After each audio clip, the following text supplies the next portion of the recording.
রসুল আকরাম সাল্লাল্লাহু আলাইহি সাল্লামের জীবনী যদি আমরা দেখি, তিনি অঙ্গীকার রক্ষা করেছেন। সেটা তার দিয়ে গেলে হুদাইবিয়ার সন্ধি যখন হয়েছিল, সেই সন্ধিতে তিনি তাদের সাথে যে চুক্তিটা হয়েছিল মক্কার কুরাইশদের সাথে, সেই চুক্তিতে অনেকটা এটা বলা হয়ে থাকে যে সেটা মুসলমানদেরকে একটু হেয়ই মনে হচ্ছিল।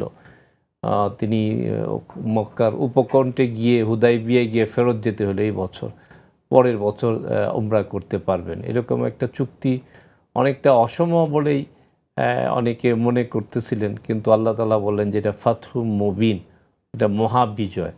হুজুর রাসূল আকরাম সাল্লাল্লাহু আলাইহি ওয়াসাল্লাম কিন্তু সেই চুক্তির বলে পরের বছর গেলেন মক্কা শরীফে উমরা করতে, এবং পরবর্তীতে সেই অঙ্গীকারগুলি তিনি রক্ষা করেছেন।